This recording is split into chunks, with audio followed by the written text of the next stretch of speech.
Week 10 of the college football season saw a lot of action with some top 10 upsets and a lot of tight games. The postseason is right around the corner. We got our first set of the college football playoff rankings yesterday. We're recording this on Wednesday night.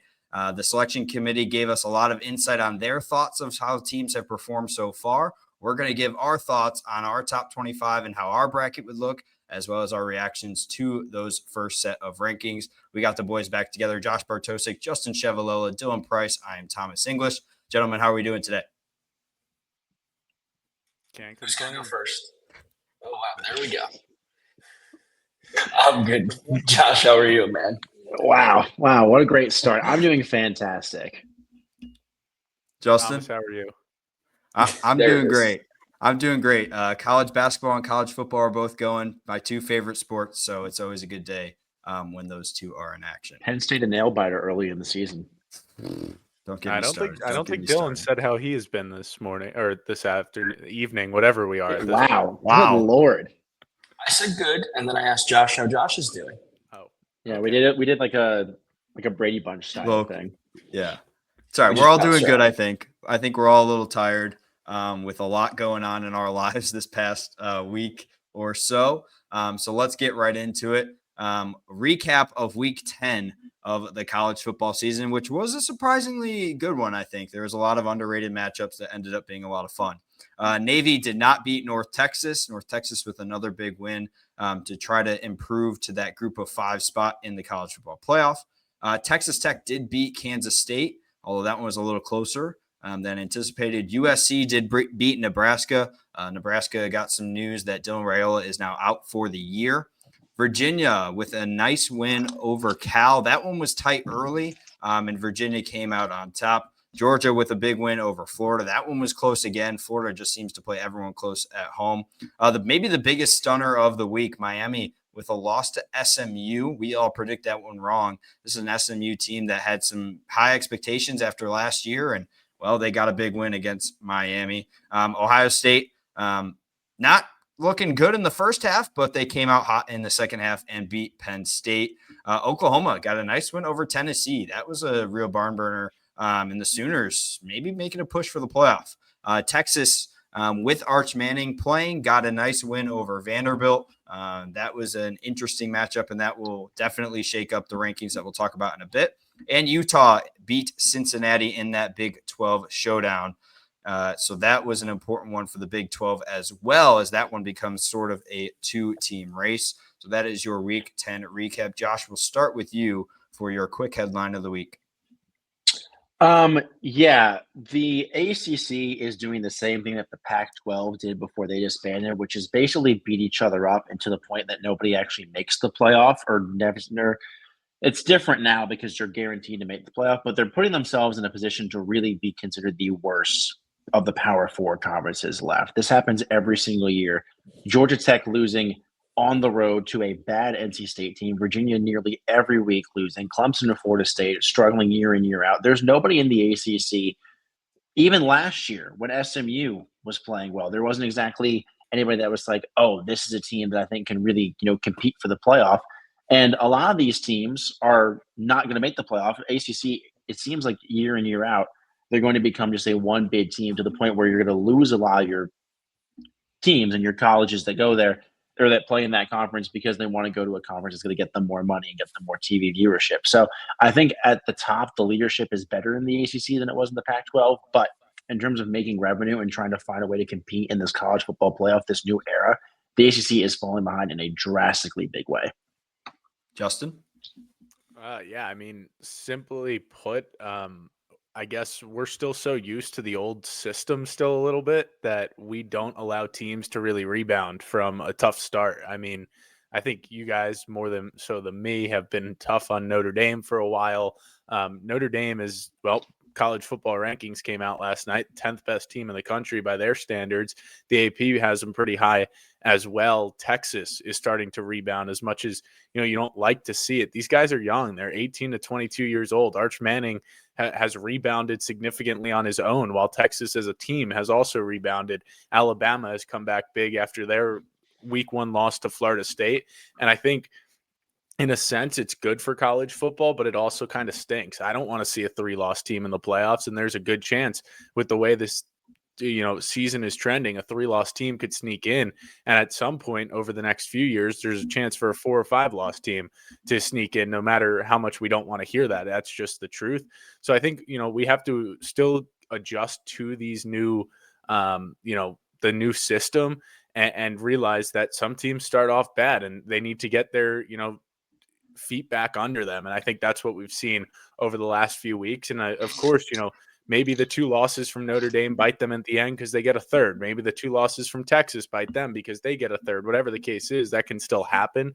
But to say that these teams have 2 losses and that they're not worthy of a top 10 spot, or they're not worthy of a top 15 spot or whatever, that's just asinine to think at this point, because we're in a college football world where it's going to be increasingly rare to see a team go undefeated. And I think that's just something we all have to get used to. As losses happen, they can happen early, and I think a lot of programs teach it's probably better to get them out of the way early than it is to have them late.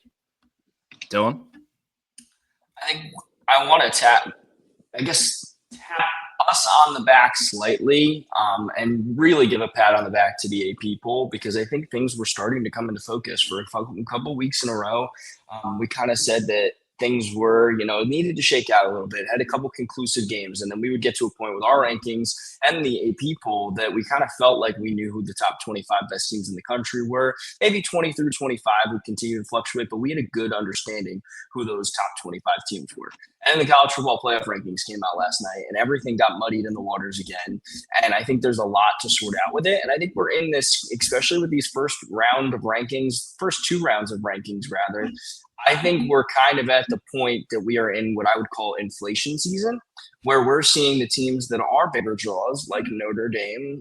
I would even go to, look at some of these Big 12 matchups, whatever it may be. At the end of the day, people are still caring about ratings. And whether you're in the committee or not, ratings equal revenue. And the reality at the end of the day is that Pitt is not a top 25 team. They're in the top 25 because there's your rank you're in, a second one on the resume, and you can't really poke as many holes in the resume of Notre Dame when those 2 teams clash in Pitt in 2 weeks. And you'd have a quote-unquote ranked road win. You look at Iowa in the top 25. I think a team that actually deserves it, but Washington, USC have been fluttering on the back end of the top 25. Again, I think all 3 of those teams deserve to be in the top 25, but to sit here, and then we're going to get into a spot where we could legitimately look at Oregon as a 2-3 loss team, because if they lose to those teams, then is it going to be, oh, well, they lost to Iowa, who is a ranked team, or Washington, who is a ranked team, when then we are putting so much inflation in some of these teams with 2 losses, and then the 3-loss Tennessee that are sitting there at 25 right now. We're looking at these wins that are going to get inflated, whereas on the contrast of it, I think we could really make the case that teams like Memphis, teams like North Texas are fitting to be in the top 25. JMU, in a lot of power rankings, JMU should be a top 25 team. So I think we're talking about 3 group of 5 teams that are going to get the short end of the stick. And I think given where we see the ACC ranked, you hit the nail on the head, Josh. The ACC is going to be in that same boat as well. And so the ACC is probably going to have 1 team in the playoff, and that's probably it. And group of 5 will get their 1 representative, and Big Ten will get boosted by these ranked wins, whoever the representative is, if there's a 3rd representative. And the SEC is surely going to get helped out by the fact that Tennessee's still hanging around there in the back end of the top 25. So I think we are firmly in inflation season, and my biggest example of that is Pitt. I think the best way to summarize all of the points so far as the top 25 is it's more about who you lose to and less about how many losses you have at this point. I mean, obviously, once you get to the 4 or 5 loss category, then it kind of changes a little bit. But I think right now, if you're sitting at 2 losses, 3 losses even, or potentially having a 3rd loss based on scheduling later in the year, you still may be okay at this point. My headline that I want to talk about is when you look at the top 5 of our rankings and you look at the top 5 of the college football rankings, the one thing that stands out to me is healthy quarterback play. I think when you look at that, you've had no injuries that have really concerned you. You look at some of the teams later on. I mean, Texas Tech, Behren Morton. Who knows what they would be if Behren Morton didn't miss that game and they lost to Arizona State. Same thing with Texas and Arch Manning. I mean, Arch Manning has been through concussion protocol. Who knows what would have happened? Some teams down the line, John Mateer, obviously, as well. So I think it's interesting to say that, Julian saying, Ty Simpson, Marcel Reed, Fernando Mendoza, all of them have stayed healthy. All of them are playing well. And that's why you see 3 of those 4 teams I just mentioned at undefeated spots right now and in the top 5 of the college football playoff. So I think right now the biggest thing is injuries and avoiding those. We've seen a couple of big quarterbacks go down, Sam Leavitt, Dylan Raiola being a couple of them.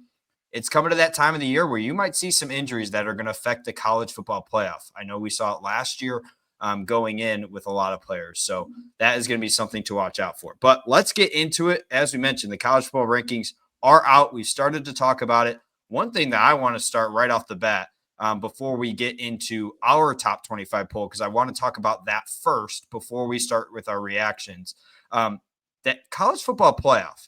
And I want to echo what Dylan said with patting ourselves on the back a little bit. The college football playoff did not rank a group of 5 team inside the top 25. And yet, based on, having to have a group of 5 team, Memphis gets in. So I just want to ask you guys, as we look at our top 25 poll now, if we can pull that up on the screen quickly. Here is our poll. There really wasn't a ton of change. Our top 5 stayed the same. I believe our top 6 actually possibly stayed the same. You have BYU, Oregon, Notre Dame, Texas Tech all in the top 10 again. Then you have Oklahoma. Vanderbilt drops a little bit. Texas is up. Georgia Tech drops. But then you have your teams like Louisville, Virginia, Missouri, Michigan, Utah. We have Memphis and North Texas. That's what I want to point out here is your guys' reaction to us having 2 teams in from the group of 5 and the college football playoff having none. Josh, we'll start with you. Yeah, I think that I'm glad that Dylan brought that up as his headline because that was really what I wanted to talk about when we really start diving into the CFP poll. And our poll is that teams like Pittsburgh and Tennessee, they're in there strictly for the fact that they can boost resumes. Tennessee is for no reason as a 3-loss team that has beaten 0 good teams and has lost to the only decent competition they've played twice at home, mind you, should not be in the top 25. There is no reason they should be anywhere close to that. They're a 3-loss team. Memphis has 1 loss on the year. Yeah, it's to a bad UAB team, but they also came back and beat at the time a ranked USF team. North Texas, every game except for their 1 loss to USF, double-digit win. They are bullying their opponents, just piling on the points. Drew Messmaker, we talked about it last week, has been fantastic. I think this is a really bad precedent that we're setting. Yes, it's the first rankings, and I'm sure it will change. But for your first rankings to have 0 group of 5 teams, and you have a few teams in there that quite frankly should not be ranked, aka Pittsburgh and especially Tennessee, it's a really bad precedent. Even when you're using this new metric, like we kind of heard them talk about, the commissioner came on and talked about near the end. It's a bad precedent that you're setting because it really just drives home the narrative that you only care about, that patch that's on your jersey representing what conference you play for. And that seems to be the case here where the SEC and the Big Ten are continuously going to get boosted and teams in this group of 5 are getting left out. Like, yeah, 1 team makes it and 1 team probably will still only make it. I don't think they're going to have a case for a team to magically jump into the top 12. But it's a bad precedent to not have them in there when their record and their strength of play has certainly indicated they should be at least in the top 25. Justin, I want to go to you next, but with the point of we saw Boise State last year as the group of 5 representative, and they received a bye. They felt that they were the 3rd best team, 4th best conference team, and received that bye. Do you think them in the way they performed against Penn State in the Fiesta Bowl, do you think that has any reason to do with the group of 5 teams not being ranked as high? It shouldn't, but does it? Potentially. I mean, we're talking about teams belonging and not belonging. What doesn't belong is that little mustache Josh has going. But back to the teams and what's actually important here is I think there's probably a little bit in their mind like, oh, you know what? Don't rank them too highly for that bye. But we're not talking about them being ranked too highly. We're just talking about them not being ranked at all, which I think is surprising. I mean, they have the resumes to boost that they should be ranked. At the end of the day, do I really think Memphis, North Texas, some of these group of 5 teams are one of the top 25 teams in the country? No, I don't. I believe that there's a group of teams that should be able to beat them that are unranked, whether they've had some unlucky losses, some tough bounces, some injuries that would technically be in my consideration, a top 25 team in the country. But, we don't do rankings based off what we believe the teams are. We do rankings based off what we've seen from the teams that this year. And the fact that, no group of 5 team is ranked, that's just not right, because Memphis has proved they're good. North Texas has proved it. I mean, we could keep going. There's some other group of 5 teams that deserve some credit as well. They have put together top 25 resumes this year, and that cannot be doubted. Now, again, do I think they are top 25 team, maybe talent-wise, potential-wise? No, not really, but they're being coached well. They're winning the games that are on their schedule, and right there alone, that proves they should be there. Now, I sent it to you guys before. I'm going to pull it up again. Josh Pate, who runs his, has his college football show, he apparently reached out to FanDuel today and asked about some of the odds for these first round games. Memphis at Georgia. Georgia's favored by 20.5. Virginia at Ole Miss. Ole Miss is favored by 16.5, or would be. And Notre Dame at BYU. Despite being on the road, Notre Dame is favored by 9.5. And that's probably why we don't see these teams, like the ACC or the Group of 5, really represented well, because at the end of it, we kind of could all figure out what these outcomes are going to be. Once in a blue moon, we might get a major upset, but last year proved SMU got killed. Clemson got in. They lost too. Boise State, all these teams we can look at and be like, you know what? But at the same time, they have the right to compete for this. And that's where you kind of tied the hands. And that's where you can already tell that this, as much as those lines are outrageous, that you shouldn't be playing games with those big of lines in playoff meaningful football. What I can tell you is they're going to continue to dilute this playoff field more. This way, the teams on the outskirts that, in our poll, Oklahoma, Vanderbilt, Texas would be those first couple teams out. They're going to find their way in a couple of years, because there will be expansion. And I think it just dilutes it and makes it worse. But at the end of it, the teams that won't get the benefit are the teams that probably need to in the ACC and in the Group of 5. So it's weird not to see the Group of 5 represented. It's weird that Virginia, who, around the country has boosted, a top resume. I haven't thought so. Maybe everyone thinks like me. I highly doubt that, because I'm staring at 3 people who don't think like me. So, I mean, it's a little bit weird, and it's a little bit disheartening, because sure, are these games going to be blowouts? Yeah, probably. But, they have the right to at least play these games, and for them to just be thrown in at the end, it defeats the whole purpose. It's not supposed to be, 4 SEC, 5 Big Ten, and then the other 3. That's really not it. But yeah, Justin, since you brought it up, I was going to quickly go through what our college football playoff bracket would look like before we get to Dylan's point here. We would have Indiana 1. Talk. He wasn't ready to go. I got you. So Indiana will be our Big Ten champ by ranking. Alabama, SEC, BYU, Big 12, Georgia Tech at ACC, and Memphis, our Group of 5. So Indiana at 1, Ohio State 2, Alabama 3, Texas A&M 4, Georgia 5, Ole Miss 6, BYU 7, Oregon 8, Notre Dame 9, Texas Tech 10, 11 Georgia Tech, and 12 Memphis. So that would be our top 12. Dylan, I want to ask you, with the way that we've already seen some teams jump conferences, and it kind of has worked its way out where Oklahoma and Texas are ranked above 3 ACC teams with just 1 loss while they're at 2. Could the Group of 5 not being ranked in the top 25 make them want to jump ship in the next few years? I don't understand why, if you're the college football playoff committee, you're going to continue to include the Group of 5 in the playoff format, but then not rank either of the 2 teams, maybe 3 teams that are deserving of it in the top 25 to kick it off. To tie my 2 points together. That's why I'm calling it inflation season. It's the same reason that I think we have it right with USC, Washington, and Iowa. And I think we have pretty much everything properly ranked in our poll right now, except, again, you guys are not valuing head-to-head. Virginia beat Louisville, Texas beat Vanderbilt, and Oklahoma, but I rest my case, Your Honor. That's not what you asked me, Thomas. The question was about the Group of 5 teams, and yeah, I think you're seeing very clearly that there's really no incentive for these Group of 5 teams other than let's battle for a hope and a prayer to get into the playoff every year. If they have the offer to join one of these Power 4 conferences, they should take it. And if you're an ACC school, I think right now we're kind of in what I would call the desert period, where so much change happened with the NIL, so much change happened with all the kind of reformatting of these conferences, that we're kind of in the dry period, the calm period. Let's get the wild, wild west sorted out for a little bit, and then you're going to hear that raindrop, drop top. Anyways, and all of a sudden, you're going to see the more of a pitter patter. And then when it rains, it pours, as you guys saw with my Luke Combs reference a few weeks ago. The first school that's in the ACC or the Big 12 that starts looking and peering and saying, "Hey, Big 10, hey, SEC, you guys taking any more schools? Could we hop in there? Ooh, let's just have a conversation." Boom. The waterfall is going to break through the dam, and we will be right back where we were, and the desert season will be over.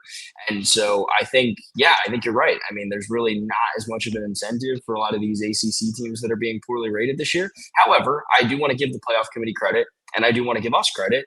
We've been treating Texas Tech and BYU fairly all year long.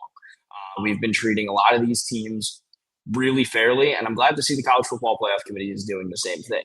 Now, do I think we'll see it all come to fruition by year's end? No, maybe for the Big 12, but I think to Josh's point earlier, to tie our whole thing together, the ACC is going to have one team in it. It's going to be their conference champion. And you have a number of teams in this top 25 that are more than befitting to be at least in consideration for the college football playoff. And then to Justin's point, put them head to head. Yeah, I'm probably going to take the SEC or the Big 10 team every time. But unfortunately, if you're going to make the criteria, then build the top 25 that adheres to your criteria when we come to year's end. We'll see if they do that in a couple months or a month and a half or so, or whatever, you get my drift. We'll see if they do it. But right now, after this first playoff ranking, I'm apprehensive that they will. It feels almost as if this year and this, first college football playoff ranking could be used as a barometer for the temperature of college football. And it seems to me that we're closer now to two conferences than we ever have been. Because what's the incentive, like Dylan was saying, for the ACC teams? What's the incentive for these group of 5 teams? Notre Dame's getting a free ride right now without a conference strict in. And it's just basically as long as they don't lose another game. And it's just like, at some point, it's just going to be the NFL, but with 136 teams or whatever the case is. And it questions, what we're really doing with all this. But, you put 8 SEC teams on one side of the bracket, you put 8 Big 10 teams on the other side of the bracket, and you have them compete. That's basically what it feels like we're getting to, unless there's a way to even out this. And I think BYU and Texas Tech, like Dylan said, they've done their best, 2 Big 12 teams, and it feels like the Big 12 will always be competitive. But I don't know how much time is left for the ACC because, Georgia Tech's the highest ranked ACC team on ours right now. And, they just came off of a loss against NC State, right? So it's like, what are we doing here? But it was a weird ranking. Yeah, I was going to say the same thing, that these conference alignments are starting to become sort of questionable to an extent. Obviously, I feel like everyone at this point knows the SEC has a lot of bias. The Big 10 gets away with some bias because of the quality of teams they have. And the Big 12 and ACC and the group of 5 just kind of fall in line wherever it may be. So I think it's all interesting. One thing I want to note is that Texas and Oklahoma in the college football rankings were the first 2 out. We had Oklahoma and Vanderbilt. However, we had Texas right after them. So feels like we're all pretty aligned with what the College Football Committee selected as far as rankings, except we had our rankings a little bit different with the group of 5 teams. One last point I want to bring up because I've got a problem. Okay, Thomas, what's the why issue? Is Tennessee still ranked? I'm not going after Dylan or Josh today. I'm going after you. Why is Tennessee still ranked? Wait, why is Tennessee still ranked? Honestly, let me double check. 22nd? Mm-hmm. Where did I have them last week? 15. He's a shill for the Yeah. SEC network. Okay, sorry, I have to refresh my memory. It was I did this 4 days or what, 3 or 4 days, whatever it is. You were still wrong 3 days ago. My reasoning was, honestly, I didn't feel that it was losing to a team in Oklahoma that I had at the 11 spot. I didn't feel like it was enough to drop them out. I know they have 3 losses. And it's November, 5th? Who have they beaten is the better question here. Name one team they've beaten. I mean, that's fair. Kentucky? but at the same time, I just was feeling that they weren't a team that I could confidently say was not a top 25 team. Let me ask you a better question. If Tennessee had a different logo that wasn't in the SEC or the Big Ten, would you say the exact same thing about them? If this was North Texas. But they'd be playing different quality of team. No. Same resume, different logo. I don't understand, though. I mean, I would rank them the same. If they're playing the same opponents. I don't think you would. I think if you had a Tennessee team, if you had let's say you had a random team that suddenly was independent and decide. Let's say it's like UConn. Let's say it's UConn because they're an independent team, right? Right. UConn goes 5-3, and their 3 losses are to Oklahoma, Alabama, and Georgia. You're not ranking UConn because UConn's not a team that has a history. You take Tennessee and you put a UConn helmet on them and a UConn brand around them. They're not getting ranked. That's fair. And you're not going to think that highly about them. That's a fair point. This is the problem that we've talked about. Well, I know that Justin really hammered this point, and Dylan kind of talked about it a little bit too. But it's the fact that the SEC gets so much bias. If you gave any other team that is not in the SEC the same resume as Tennessee, they would be outside of the top 45 in college football. That's how unbelievably biased the entire country is. But I would argue I would still have similar thoughts because of if they, we're assuming same results, like they keep it close, everything like that, correct? We're just literally changing UConn with Tennessee. Same exact. I would have the same thoughts. Like they're still, okay, on paper, maybe UConn wouldn't obviously have as much talent as Tennessee, but if you saw them perform against those 3 opponents and keep it within whatever Tennessee did in those 3 games, then you could say the same exact thing. I understand where your point is. I understand. And I hear it. I mean, I have a comparison for you. Let's take a look at 2 random resumes. One of them is Tennessee's. The other one is a different one. So Tennessee, right? No ranked wins. Whatever. They're 6-3. There's a 5-4 team in the country that has 2 ranked wins. They have a top 10 ranked win and a top or at the time it was a top 25. It was a top 10 ranked win, and they have another team that they did beat that is now inside the top 25. But they're 5-4. Which one's the better resume? Say that again, sorry. There is Tennessee's ranking or Tennessee's resume, 6-3, 3 ranked losses, 5-4 team. They have 2 ranked wins. What's a better resume? I'm not telling you what that team is, but what were the ranked at the time, or what are they ranked now? One of them was ranked at the time inside the top 10. One of them has steadily climbed up the rankings since that game. I still for me, and I've said this throughout the whole time. Have I not? I valued 8-0 teams or undefeated teams over 1-loss, 2-loss teams. Yes, I valued the amount of losses. A 4-loss team automatically, assuming that they're not say they're playing the top 4 teams in the country, then 3 losses versus 4 losses, you automatically get a little bit of a boost being a 3-loss team. Now I understand it's a couple of ranked opponents. One that you said is not ranked anymore, correct? No, they weren't ranked at the time. They are ranked now. I can tell you the team whenever you want. I mean, go ahead because at this. That team was NC State actually. That has 2 ranked wins on the season. But again, you're talking about and one of them's a top 10. One of them's a top 10 ranked win, and one of them's now. Who were their 2 wins? Only loss is to NC State.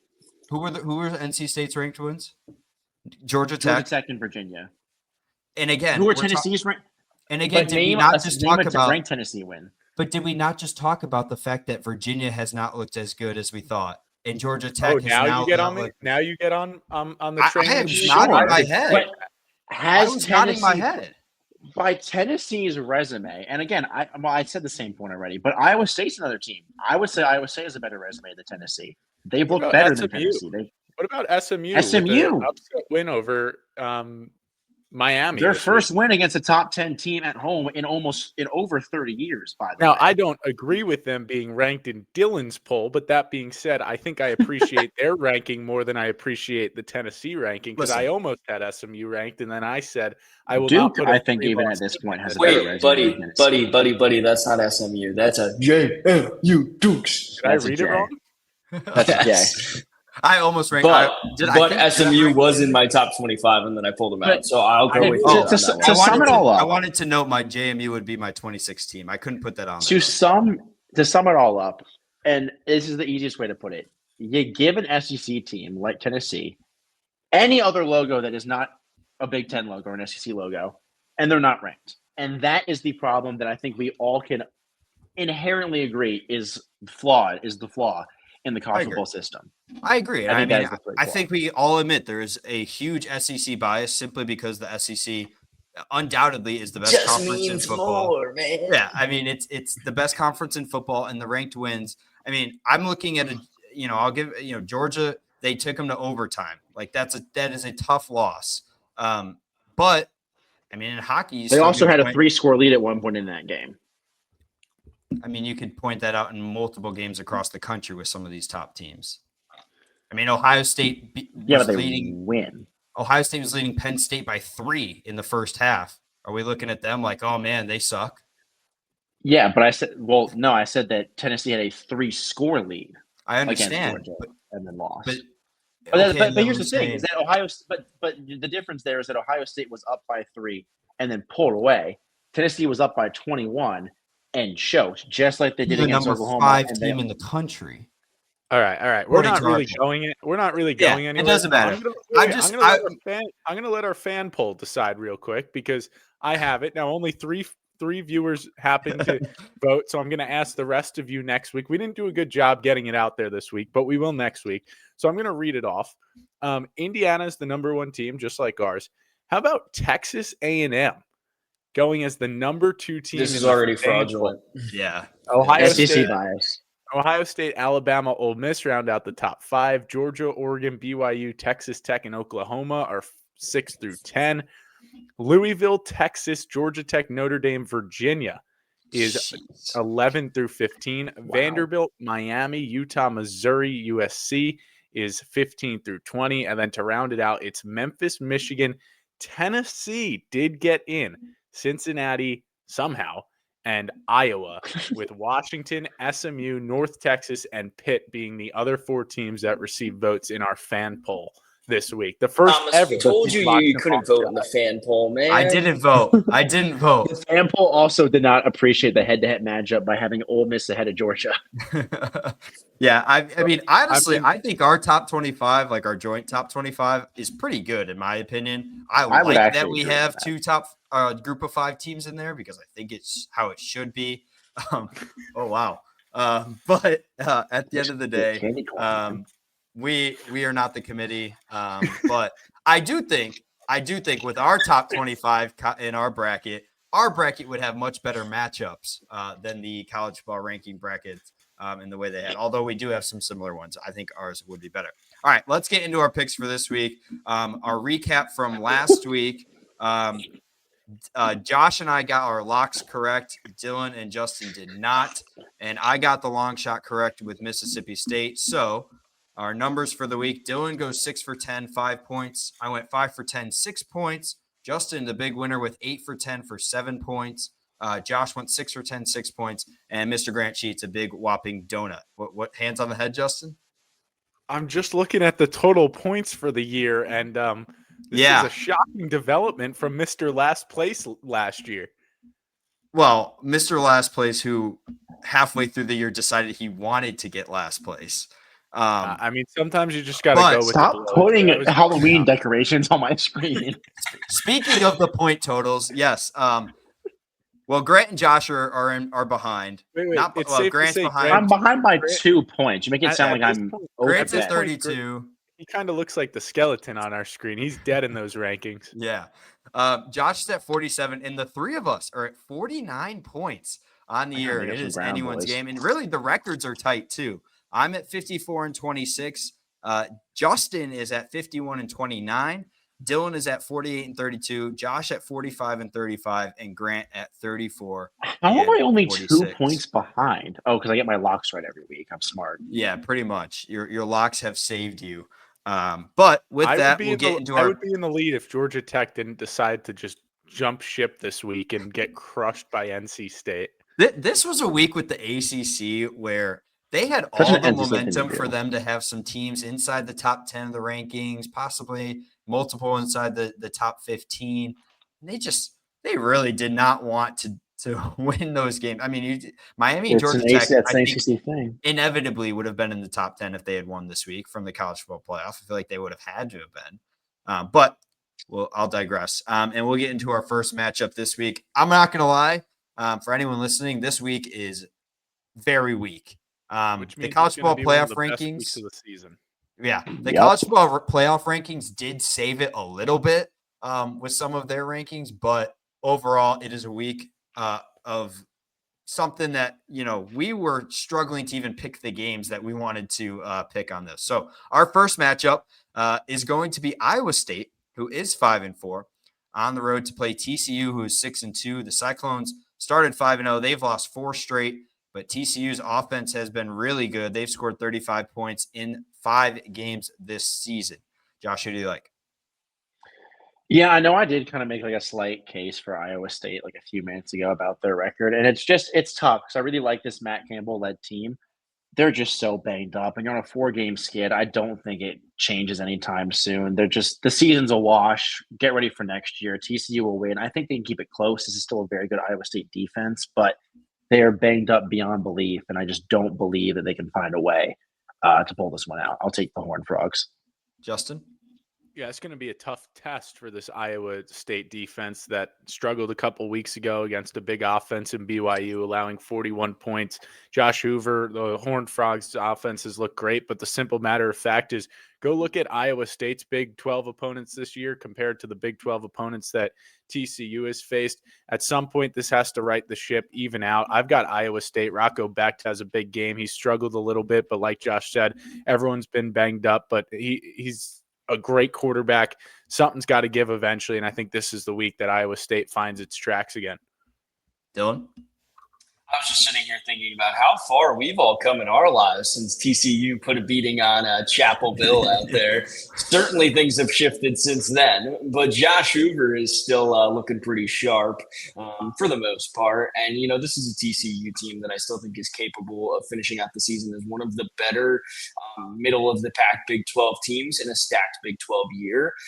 And last thing I'll say is there's a great song that I like by Leona Lewis that just says, keep bleeding, keep bleeding, love. It's going to be keep bleeding for Iowa State. I think they lose their 5th straight this weekend. Give me TCU at home. I think this is an interesting matchup. I do think TCU at home plays a lot better. I've been high on Rocco Becht at the start of the year. I believe I predicted Iowa State, Arizona State as the Big 12 matchup. That obviously will not happen. But I'm going to ride with Iowa State here to try to back Rocco Becht, and the Cyclones. So I'll take Iowa State. We'll move on to our next matchup. Tulane is 6-2. They're on the road to play Memphis, who is unranked in the college football playoff, as we mentioned, but the AP did have them in the 22 spot this week at 8-1. They're top 15 in scoring. Tulane, though, I want to mention, they are 3-1 in the conference. They're still in the running for the group of 5. This is a big matchup, Josh. Yeah, it is a big matchup. I think this is a Tulane team that has they had found their footing until they lost to UTSA this last week, and this is a Memphis team that their one smudge on the resume is a 7-point loss to a team that had just hired an interim head coach. And we know a lot of times in college football, maybe not as much this season, but history shows that when you fire a head coach or you get somebody new that comes in as an interim, your team normally plays pretty well that first week, and that's exactly what UAB did. I think that is really the only reason that Memphis is not ranked, but this is still one of the top 25 teams, I think, in the country. I think they'll win this one. Their offense is great. The defense does the job. They had a big comeback win against USF, who I've still been pretty high on the entire season. So I'll take Memphis this year. Justin. Or in this game. Wow, year. Sorry. I was told to keep it short and sweet as we go through these really bad games. Just go watch Brendan Lewis play quarterback. He's a dual threat. Probably one of the best in the country and one of the most underrated dual threat quarterbacks in the country. I think Memphis rolls without a problem. They've had a tougher schedule in the American than Tulane has, and Tulane, they just did not look good last game against UTSA whatsoever. And Jake Retzloff, 7 touchdowns, 3 interceptions through the air. It's not been what you expected when you basically got the guy for free because BYU dismissed him. So give me Memphis. Dylan? Walking in Memphis. I could do it right now. I'm not that far from there. Yeah, I'm going with the Tigers. Yeah, I'm going to take Memphis as well. 8-1. I think hopefully, a win this week would get them into the college football playoff rankings. If not, Probably I'm going to have not. some serious words for the committee because Got it. whatever They'll move Tennessee up, actually. different metrics they're using clearly aren't working well enough if they don't rank Memphis after this week. Cal and Louisville is our next matchup. Cal is 5-4. Louisville is 7-1. They're 15th in the college football playoff, 14th in the AP poll. I'm just going to mention it for this first week. The AP poll next week will go full college football playoff. Cal did start 3-0. They've lost 4 of their last 6. Louisville had to climb out of a hole in this last matchup, but they have reached their highest ranking since 2023 in the AP poll. So, Josh, who do you like?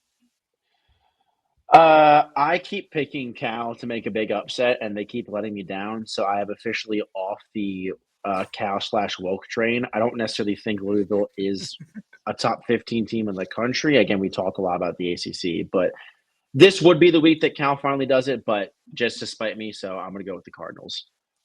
Justin? Uh-oh. This has been so hard. You want to do it. It's Don't not that do I it want to. at the It's one that I'm week. being told to by my head, by the feelings I have, is that Cal's going to come out here and have a big performance, and it stinks because my mind is telling me Jeff Brom doesn't lose games like this, and Louisville's the best team in the ACC, which I've stood on that platform for the last couple of weeks. I mean, not really because I had Georgia Tech there, but at least I had Louisville better than Virginia, and this loss would prove otherwise, but everything's telling me to go Cal. The Golden Bears, I shouldn't, but I'm going to. Give me Cal with the upset. Dylan? If they upset this 1 week that I don't pick them, I'm going to be so upset. He's picked him for like 3 long shots too, but Dylan, go ahead. And/or locks. No, I'm sorry. I'm going to take Louisville. I couldn't get a word out edgewise. Jeez. We're letting you go now. If you Louisville, any explanation, or are you just going to pick Louisville and be it there? Go Cardinals.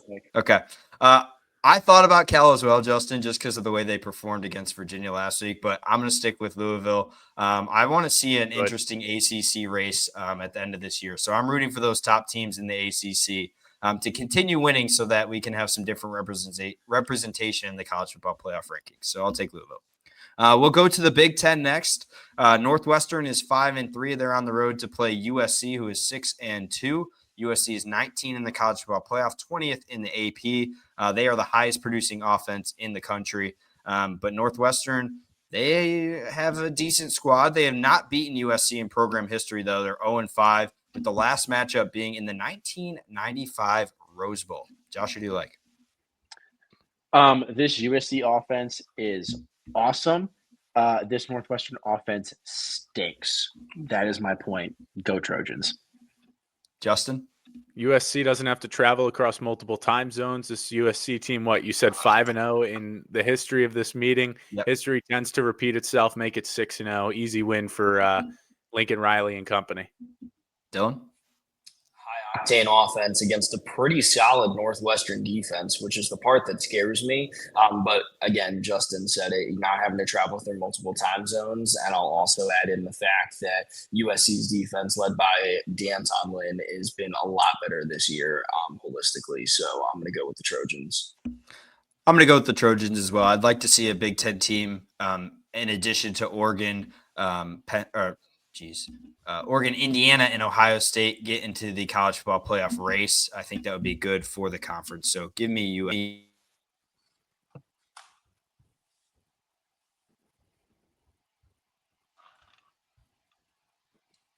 Oh, is Thomas back? Oh, yeah. Okay. I thought it was just me. I could not hear a word you were saying. I still can't hear him. Still can't. I still can't hear him, but I believe he took USC. He's still talking. So we're going to go to Starkville. We're going to go to Starkville for our next matchup here as the Bulldogs He has no idea what's head to happening. Mississippi State. While Thomas gets his technical difficulties fixed up. So Josh, we start with you. Bulldogs in Starkville. Going on the road to play in Starkville is always tough, but this is a tough-built Georgia Bulldogs team. I mean, week in, week out, we've seen it. This team has been built for these situations. So, yeah, could be an upset. I don't see it happening. I think Georgia continues to prove that they're a top 5 team in the country. Thomas, are you back? Justin, you're All right, up. Thomas still isn't back. I'm going to be stupid again. Now we have time since we have to wait for Thomas to come back. This is a Mississippi State team that has exceeded expectations despite being 5-4. Every game they've played has been a close game. And I mean, you look at Georgia, they have played nothing but close games. And at some point, you have to think that a close game is going to go against them. That Alabama game went against them earlier in the year. But since then, they've played a Kentucky game that stayed closer than it should have for a while. They played an Auburn game that stayed.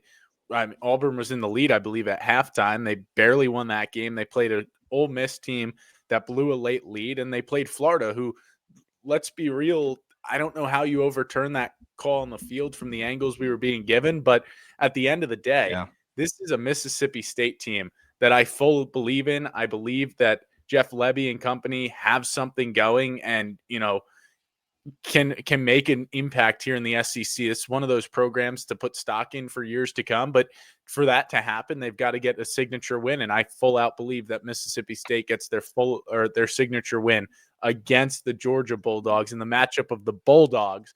Give me Mississippi State for the upset.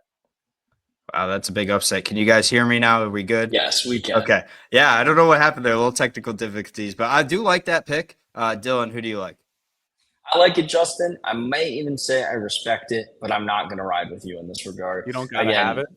Kirby Smart makes it scary at times. This is a team that makes it scary at times. I don't think this is his best Bulldogs team on paper. I don't think this is a team that's capable of winning the national championship this year, but I do think this is a team that's more than capable of taking care of business in Starkville, even if it's not going to look pretty for 4 quarters. They're the better team on paper. They're the better team overall, and I think they're the better team that wins on Saturday. I was going to give this stat, Justin, will allow you the opportunity to change after this, but Georgia's last loss in Starkville came in 2010. So I don't know if that matters to you or not. 15 years, Justin. It's the anniversary. Yeah. That's a really cool story. But I don't really care, bro. Okay. Give me Mississippi State. No way you just Alrighty. story broed him about Mississippi State. I'm going to take Georgia as well. I think Georgia is a top 5 team. I honestly think they're better than Texas A&M a little bit at this point. I think we're just not ready for that conversation. While Texas A&M is 8-0, but I'll go with Georgia at this point.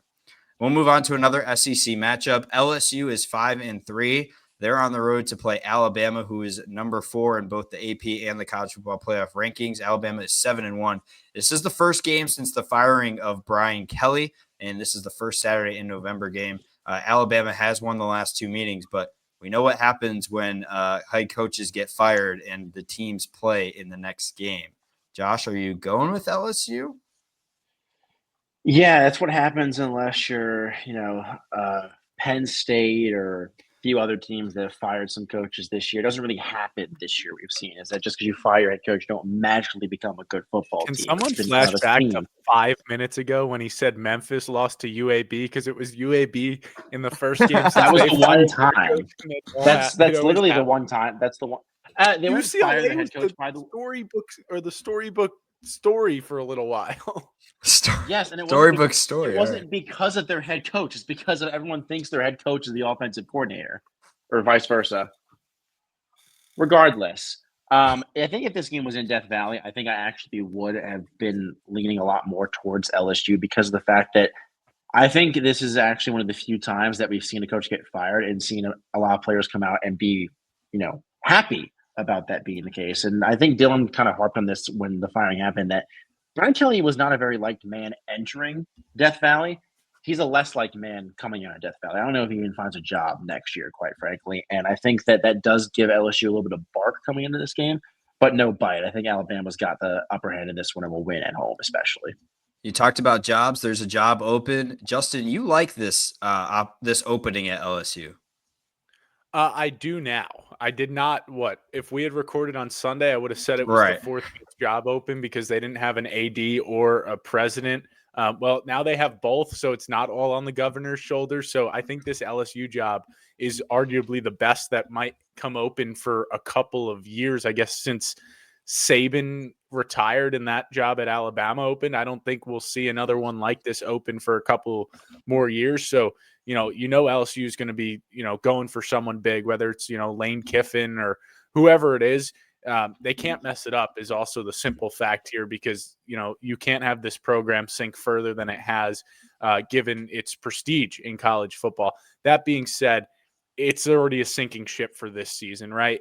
Garrett Nussmeier hasn't looked like what Garrett Nussmeier should have looked like for a guy that was being deemed a Heisman and a top draft pick. And I did it myself. I said the same thing. Caleb Durham has not been, I think, as good as advertised. I know he's been a little banged up throughout the season, but it's just an LSU team that lacks that pop. It lacks that swagger that LSU teams have always had. And this is an Alabama team that has the Heisman in college football and Ty Simpson.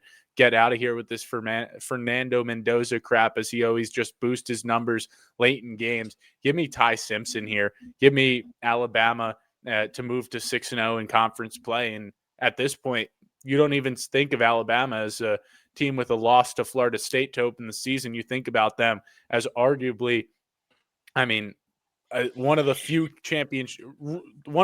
true championship contenders in college football this year. Dylan? I stand by my analysis that Alabama is the second best team in the country. I do understand why Texas A&M and Indiana are in front of them, though. With that said, I had to bite my tongue on this one because I really did think that I was going to go with LSU up until 5 minutes ago. But the standard's the standard. And for Bama, Kalen DeBoer has taken the mantle, and clearly this season is running with it. But for me, it comes down to the Weeks brothers, LSU. Listen, it's a good defense, and it has been through the course of this year. But that wasn't what you expected to be their strong suit. And this goes to a shootout, Bama wins. If it's a dogfight, Bama wins. So at the end of the day, what's my prediction? Alabama wins. If Alabama's your number 2 team, then why are they your number 3 team in your poll? Because I'm not going to put it in the rankings because I'm saying in quality of teams, my friend. Okay. I do think you feel the exact same way, and we've had this conversation. I want to say I think in the next couple of weeks us four are going to have to talk about which of these one-loss teams could be better than some of these undefeated teams that we're talking about right now. Indiana won't be undefeated much longer, and I can tell you that much. Well, you never know. But I'm going to take Alabama as well. I agree with you guys. I think Alabama is second, in my opinion, in highest odds to win the national championship this year. So I will take Alabama. All right, we'll get into a ranked matchup that going into the week with the AP poll was not a ranked matchup. Oregon is 6 in the AP poll, but they're 9 in the college football playoff. They're 7-1. Iowa was unranked in the AP poll, but the college football playoff committee decided that Iowa was a pretty good team. They gave them the 20th spot. Kickoff is at 2:30 Central Time, so Oregon doesn't get one of those early games. Both teams coming off a bye. Iowa did keep it close at home against Indiana in their last home contest. This is the first time since 1994 these teams meet. Josh, who do you like? I want to pick Iowa so bad. So badly do I want to pick Iowa because, look, we can't say it's Oregon's first test because going on the road in the whiteout against a team that at the time was the number 3 team in the country and had everything ahead of them. I'm not negating that win. I still think that I said it last week, it holds maximum value still because I think that was the win for Oregon that broke Penn State. I think everyone, the longer we watch the season go on, can attest to that. Iowa's looked really good. That defense Penn State's perfectly placed together right now. They can make a run for the championship. They look really good. Yeah, the fact that they got a lot of energy coming into this week. Yeah, didn't they say this was like the best practice they've seen in their entire years, like watching open practice? Anyways, back to the topic on hand. I like this Iowa team. I still think regardless of the outcome this week, they should be ranked. I think that they've done enough. But I still really do think that Oregon is one of the best teams in the country. I understand that people, are doubting them because the Penn State win doesn't look that good, but they're still a very good team. Dante Moore is a great quarterback. Iowa is a one-dimensional team. I think Oregon is good enough at stopping the run. We saw it against Penn State. Granted, doesn't mean a whole lot these days. But I still think Oregon is a better team. I think they'll find a way to get this win on the road and cement themselves as a true top 10 team, and people will stop doubting them. Justin? Iowa is ranked for one reason and one reason only. It is so that Oregon can have a better resume when Oregon walks into Kinnick Stadium and beats Iowa. Well, guess what's not going to happen? Oregon isn't going to walk in and to beat Iowa without a fight. And I can tell you that much. Look, it's not a night game at Kinnick, but it is still a game at Kinnick, and it is a game at Kinnick with slick conditions. If you've looked at the weather, it is not looking pretty. Bad. In Iowa. Classic Iowa weather. Classic Iowa weather, classic Big Ten weather. And I'm not sure Oregon's quite made for it. And you know what, Josh, I'm not going to disagree. I agree that Oregon ruined Penn State's season. But at the same time, I can ask the question, who has Oregon really beaten this season, right? You can say they beat Penn State and ruined their season, but at the end of the day, this is now a Penn State team still winless in Big Ten play. And outside of that, they beat Northwestern. Oh, sorry, I missed a few games. They missed Montana State, Oklahoma State. They beat Northwestern, Oregon State, beat Penn State, beat Rutgers, beat Wisconsin. They beating the bottom of the barrel in the Big Ten, and they play the one team in the Big Ten that's a close competition. Yeah. No, again, I know what you're saying with Penn State, and I see that. But at the same time, I can ask, what about the other opponents, right? And the answer is and that's why I think this is a great week. barometer. I think this is it's a great measuring stick, especially for an Oregon team that probably sees all the comments about the fact that they really haven't beaten anybody, but they're still a top 10 team. They can go and improve it, or they can, fall on their face. This is an Iowa team that kept Indiana closer than Oregon did. It was a 10-point finale or finish in that Indiana-Oregon game, but it didn't really play like a 10-point game if you watched that game. And that Iowa-Indiana game was very close. I think what was the final 5-point difference? 20-15. 20-15. I don't trust the Iowa offense. I really don't. But I trust the Iowa defense to keep this one close. And you know what? I'm playing a risky game this week, so I might as well continue. Give me Iowa to not just upset Oregon, but to upset the college football committee who put Iowa ranked to boost Oregon's record and resume at the end of the year. Give me the Hawkeyes. Give me Kirk Ferentz. Dylan? I keep going back and forth on this one, and you both presented very compelling cases, so I'm not going to continue to go further down that road and really dive into things. Iowa has played every single opponent close. Iowa is so hard to put away, and then you put it in Kinnick Stadium, and just like Jordan-Hare Stadium for Auburn, I swear that place has ghosts that are only going to come alive in late October, early November. And what time of the year is it? Also, it's rainy, it's slick, but guess what? Ducks do their best work in water reluctantly with a lot of hesitation right now. I hated that. There's a reason his name is Puddles. I have to go Oregon. It's not officially thrilled Puddles, about it. apparently. I have to go Oregon. I'm not thrilled about it. I might even come back to it before we're done, but I'm going to go Oregon against my better judgment. Go Ducks. Listen, when you look at this matchup, we talked about it. I don't know if it was last week or a couple weeks ago. Some traditions have died. Tortillas will not be thrown anymore. Well, not be thrown without a fine.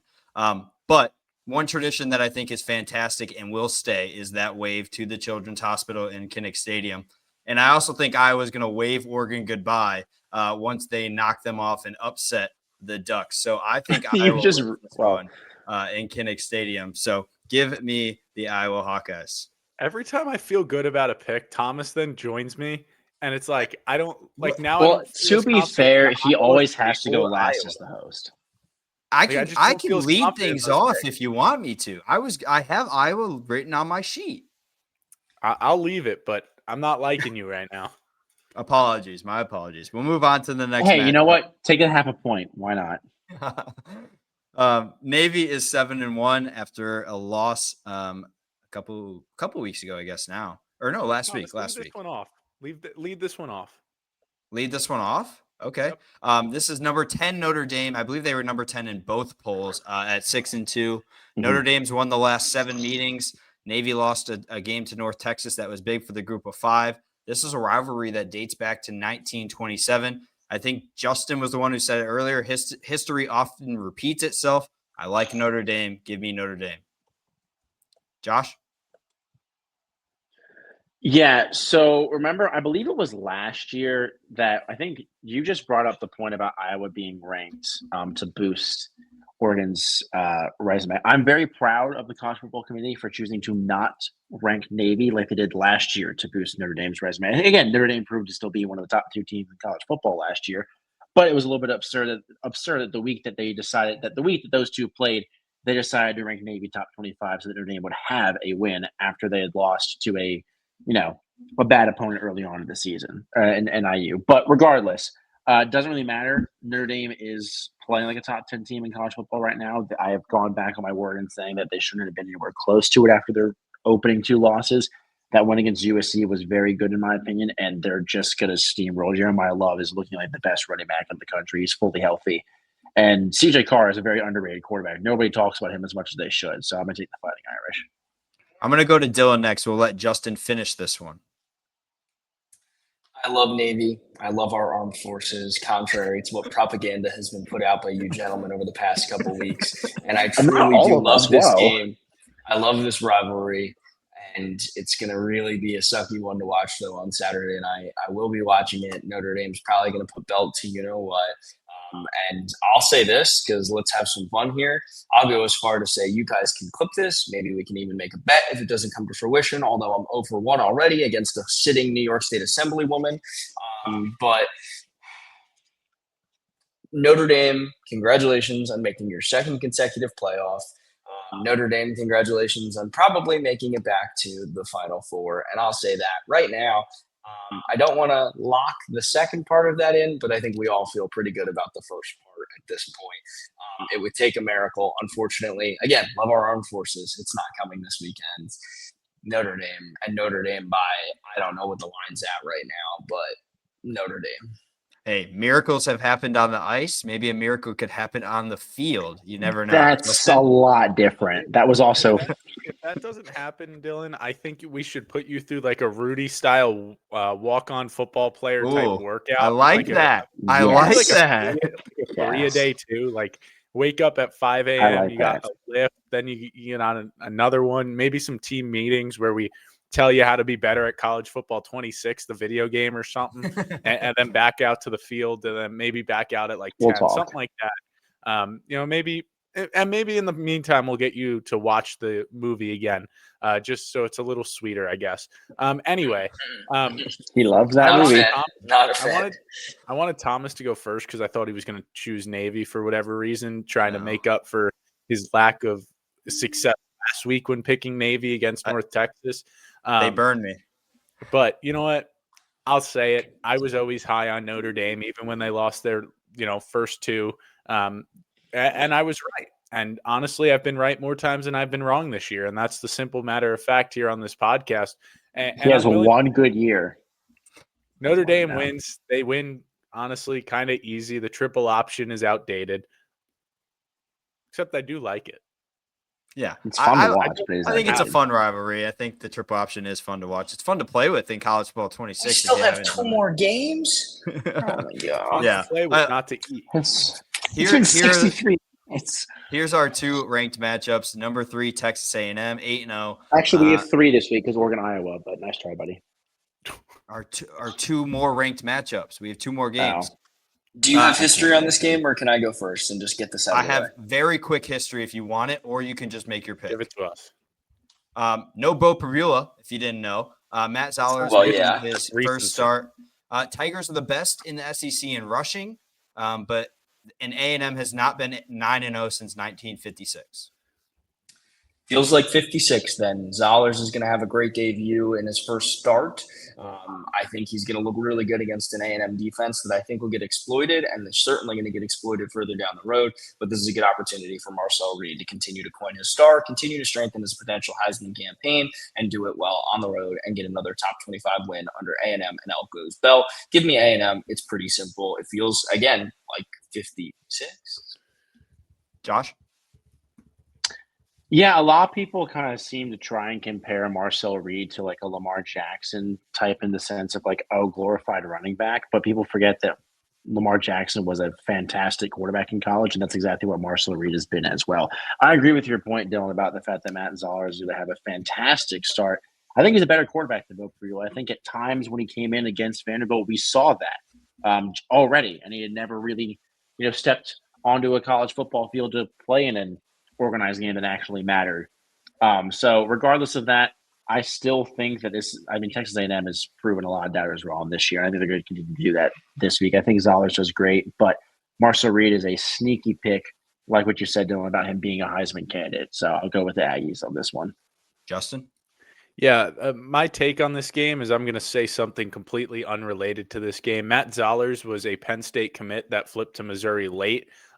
Just for reference, Penn State's head coach, Terry Smith, said today that Jackson Smolik is still week to week. Beckham Kritza missed practice today, the true freshman, because he was sick.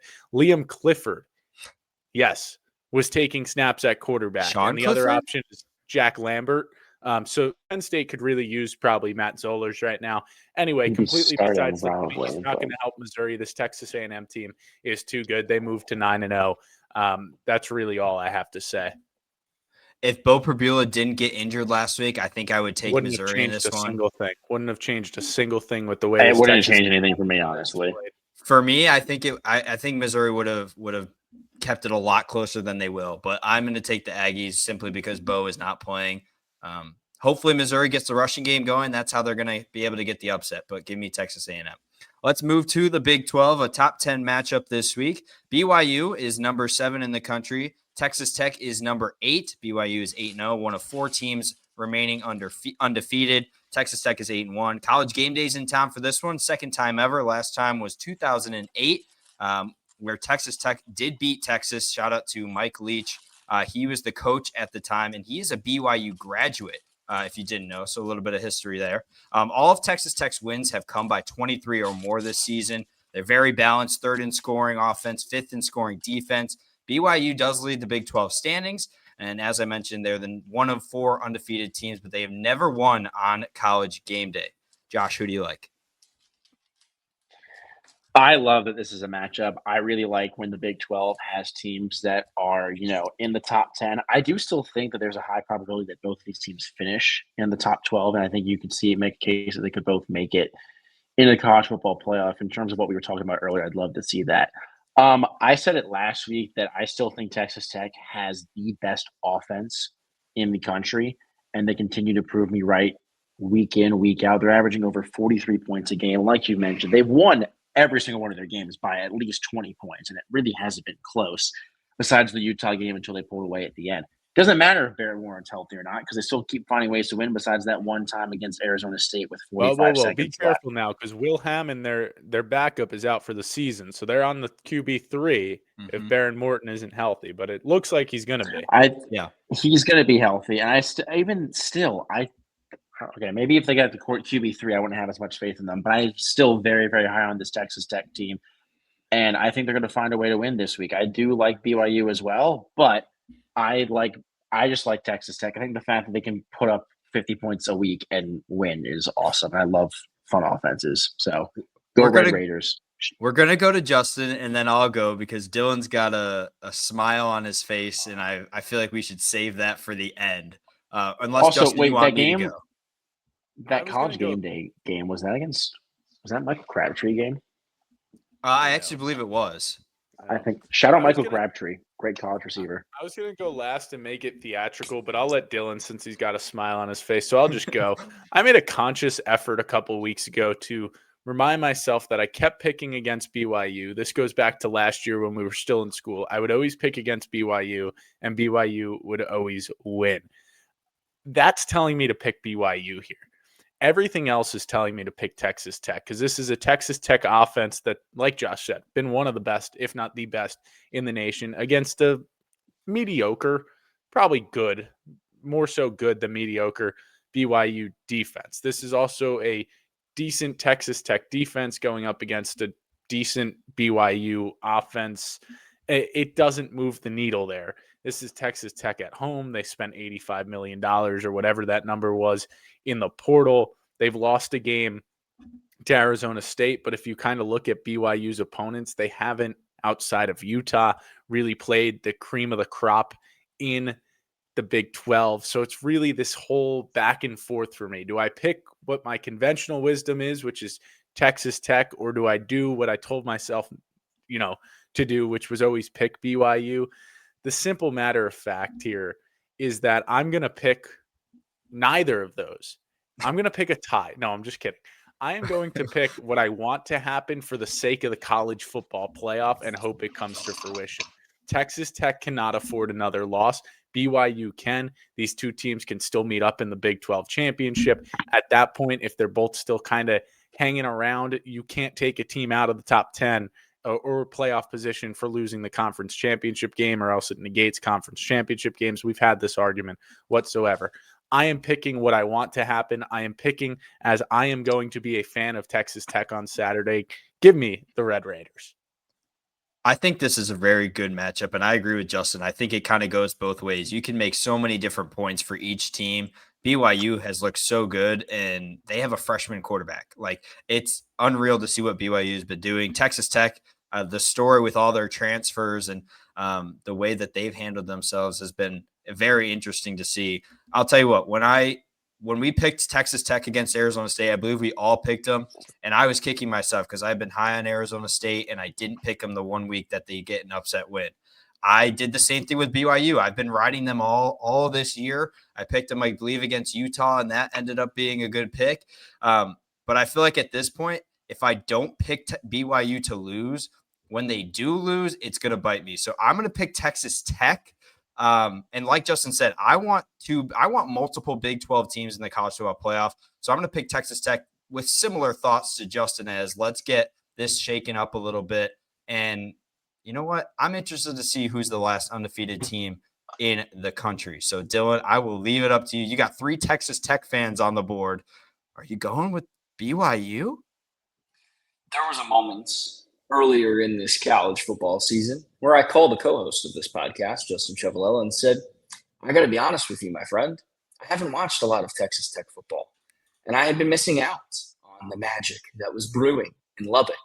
They pulled a page out of Taylor Swift's book, and they said, I can do it with a broken heart. Well, actually, it was a broken quarterback, and they were still able to nearly get it done, but definitely manage things despite the loss to Arizona State. They have been so fun to watch this year, and they paid a lot of money to get this roster that they have assembled. And they've got me to the point that I've bought in, and I'm very happy that Lubbock is getting to host College Game Day.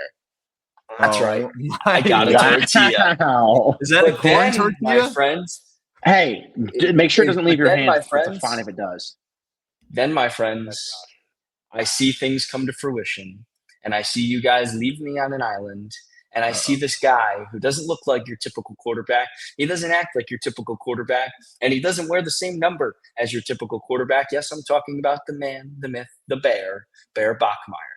This is a BYU team, man, that they've just been sticking around, and you can poke the holes in, like I did, all you want, their resume or all the tortillas, and say, they didn't beat anybody. Me. The reality is that as everyone else has fallen, they've survived the gauntlet to remain undefeated. And like Justin said, I would love to see it where Texas Tech wins again. The tortillas keep flying, and they fly all the way to a rematch in the Big 12 championship. But not so fast, my friends. Okay. Is that a corn tortilla, by the way? Say that again.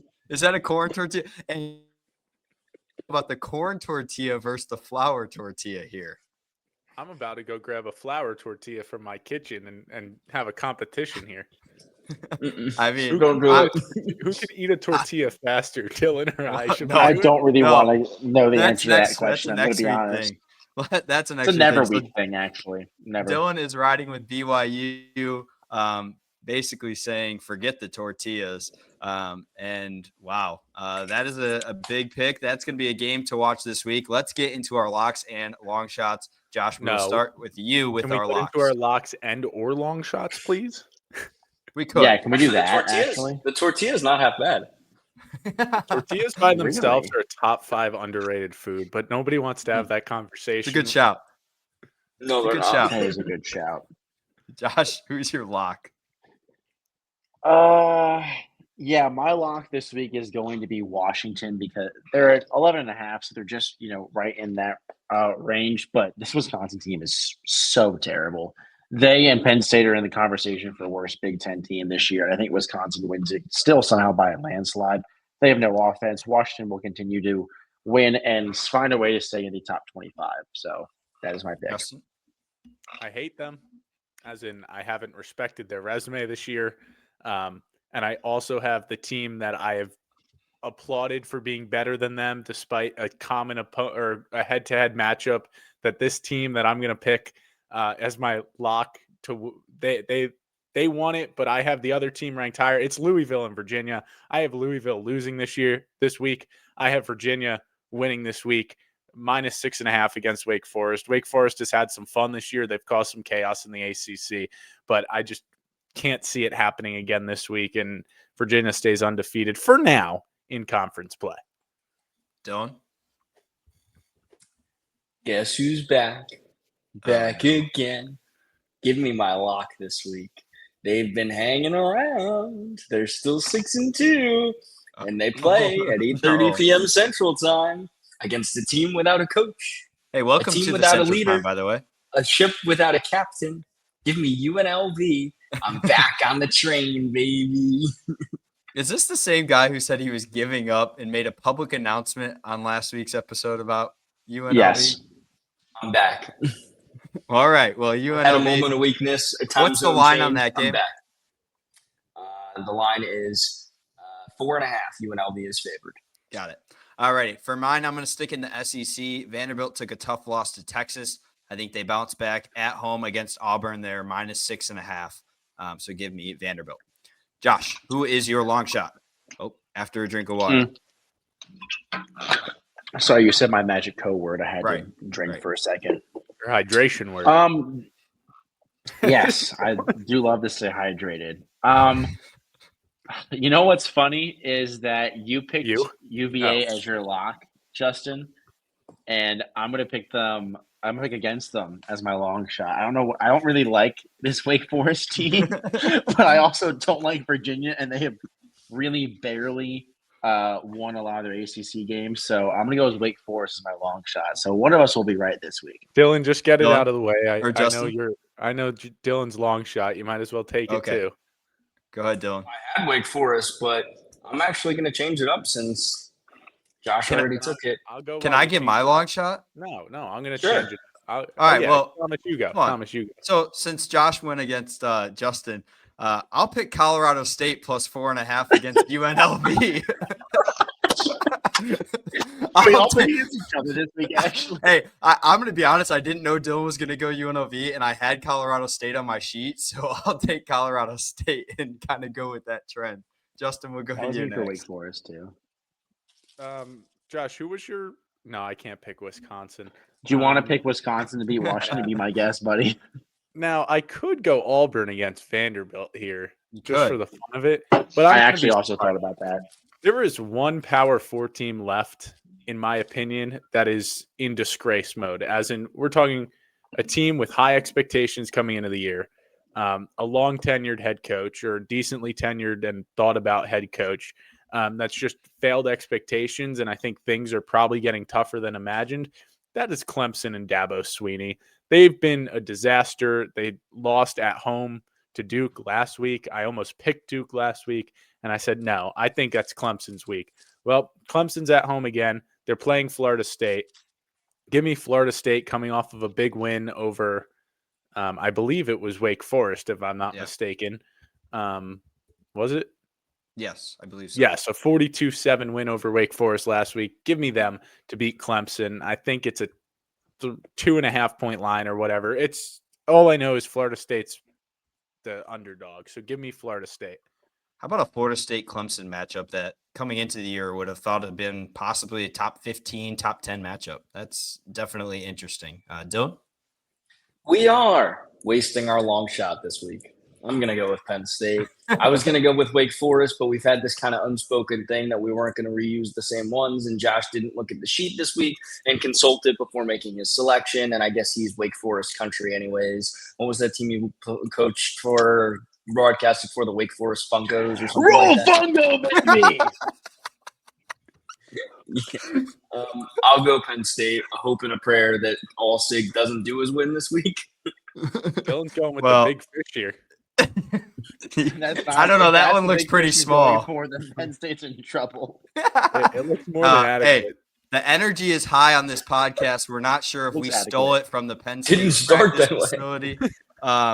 facility. Maybe we stole it from the Penn State cookies. practice facility as Stop. they get ready for Flashback. Indiana. But hey, happy Halloween if you had a good Halloween. I know I didn't do anything, but not again, not the was working. Skyline chili. Hey, that is how we'll wrap up Stop with another Matt Rule. It's episode done. of It's over. Locks and Long Shots. A little bit of a shorter episode, but college football By playoff. 10 minutes. Yeah, college football playoff rankings. Hope you were able to watch those. Hope you're having some good reactions to them. We'll be back for a second week of college football playoff reactions, potentially later in the week. But we will be back for another episode of Locks and Long Shots. Eat that tortilla, Dylan.